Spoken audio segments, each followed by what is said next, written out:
বাড়ানো হলো গরমের ছুটি। মুখ্যমন্ত্রীর নির্দেশে স্কুলে বাড়ছে গরমের ছুটি। 26শে জুন পর্যন্ত বাড়ছে গরমের ছুটি। আরো বিস্তারিত জানাবে আমাদের সঙ্গে রয়েছেন আমাদের প্রতিনিধি সোমরাজ বন্দ্যোপাধ্যায়। সোমরাজ,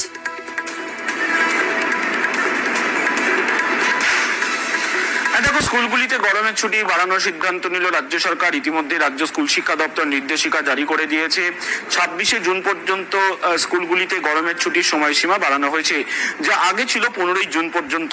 রাজ্য স্কুল শিক্ষা দপ্তর যে নির্দেশিকা দিয়েছে সেই নির্দেশিকাতে উল্লেখ করা হয়েছে যে রাজ্য জুড়ে প্রচন্ড গরমের দাপট এবং আর্দ্রতাজনিত অস্বস্তিকর অবস্থা, হিট ওয়েভে কয়েকজন মারা গিয়েছেন। সেই সব পরিস্থিতিকে পর্যালোচনা করে রাজ্য সরকারের তরফে সিদ্ধান্ত নেওয়া হলো। মুখ্যমন্ত্রী মমতা বন্দ্যোপাধ্যায় শিক্ষামন্ত্রী ব্রাত্য বসুর সঙ্গে এই বিষয়ে একটি আলোচনাও হয়েছে এবং তারপরেই আজ সকালে রাজ্য স্কুল শিক্ষা দপ্তরের তরফে নির্দেশিকা জারি করা হয়েছে।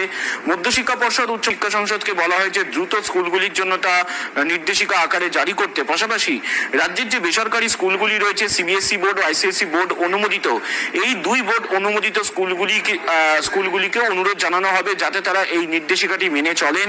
ইতিমধ্যেই দুই বোর্ডের যারা চেয়ারম্যান রয়েছেন তাদেরকেও পৃথকভাবে রাজ্য নির্দেশিকা দিয়ে জানাচ্ছে এবং রাজ্য স্কুল শিক্ষা দপ্তরের তরফে যে নির্দেশিকার যে কপি সেটিও পাঠানো হচ্ছে দপ্তরের তরফে। অর্থাৎ সেক্ষেত্রে আমরা জানি যে এর আগেই রাজ্য সরকার যখন পশ্চিমাঞ্চলের জেলাগুলিতে গরমের দাপট খুব বাড়ছিল, সেই সময় কিন্তু গরমের ছুটি এগিয়ে আনার সিদ্ধান্ত নেওয়া হয়েছিল রাজ্যের তরফে এবং ফের রাজ্যের তরফে গরমের ছুটি বাড়ানো হলো। অর্থাৎ সব মিলিয়ে প্রায় 45 দিনেরও বেশি গরমের জন্য ছুটি থাকলো রাজ্যের স্কুলগুলিতে। তেমনটাই যে পরিসংখ্যান উঠে আসছে সেই পরিসংখ্যান থেকে স্পষ্ট। সব মিলিয়ে 26শে জুন পর্যন্ত বাড়ানো হলো রাজ্যগুলিতে স্কুলগুলিতে গরমের ছুটির সময়সীমা।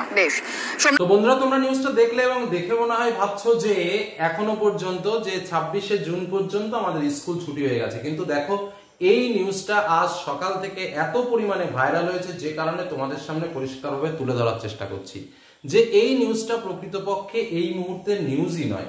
এটা আজ থেকে তোমার 3 বছর আগে 2022 সালের একটা নিউজ। কারণ এই 2022 সালের ক্ষেত্রেও ঠিক সেম ঘটনা ঘটেছিল।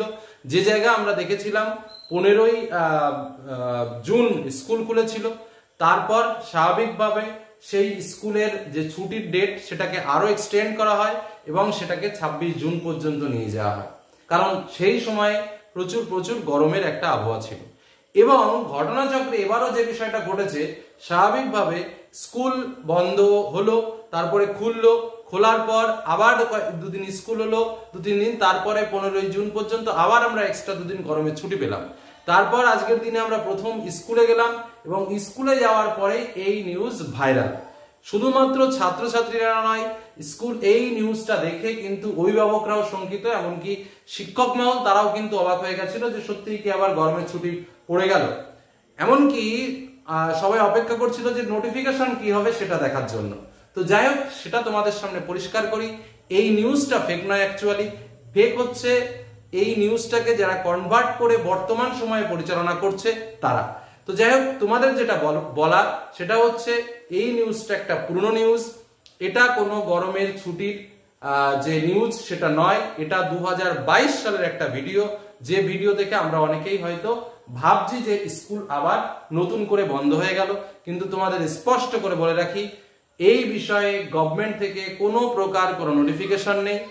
এখন তোমরা রীতিমতো স্কুলে যাও, রীতিমতো স্কুল করো, কোনো রকম সমস্যা নেই। যদি কোনো কারণবশত গভর্নমেন্ট নোটিফিকেশন আকারে জারি করে তখন সেটা আমি তোমাদের সামনে তুলে ধরবো। আর একটা কথা, এই গরমের ছুটি নিয়ে দেখতে পেলাম যে প্রচুর কমেন্ট এবং প্রচুর ভিডিও বিভিন্ন লিঙ্ক থেকে আমাকে পাঠাচ্ছে ছাত্রছাত্রীরা, যেখানে বারবার বলা হচ্ছে যে গরমের ছুটি বাড়ছে, কখনো বা 30শে জুন, কখনো বা এই যে 26শে জুন। তো দেখো, এসব কথা না শুনে পড়াশোনার দিকে নজর দাও।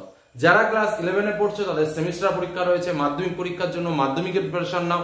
যারা 11-এ পড়ছো তাদেরও সেমিস্টার পরীক্ষা রয়েছে, কোশ্চেন প্যাটার্ন, সিলেবাস সমস্ত কিছু বোঝার জন্য যথেষ্ট সময় লাগবে এবং এই সময় যদি ক্লাস না হয় তাহলে একটা বিশ্রী পরিস্থিতির মধ্যে চলে যাবে। গরমের যদি প্রবাহ খুবই খতরনাক দিকে এগিয়ে যায় তাহলে অবশ্যই সরকার একটা সিদ্ধান্তের দিকে এসে পৌঁছাবে, সেটা অন্য বিষয়, সেটা নোটিফিকেশন আকারে আমরা জানবো। কিন্তু অযথা এই নিয়ে ভেবে, অযথা এই নিয়ে টেনশন করে স্কুল হবে কি হবে না এই সমস্ত ছাড়ো। যদি গভর্নমেন্ট নোটিফিকেশন করে স্কুল থেকেও তোমাদের জানিয়ে দেবে, স্কুলের হোয়াটসঅ্যাপ গ্রুপ থেকেও তোমাদের জানিয়ে দেবে, বা আমরাও তোমাদের সম্পূর্ণ নোটিফিকেশন আকারে তুলে ধরবো।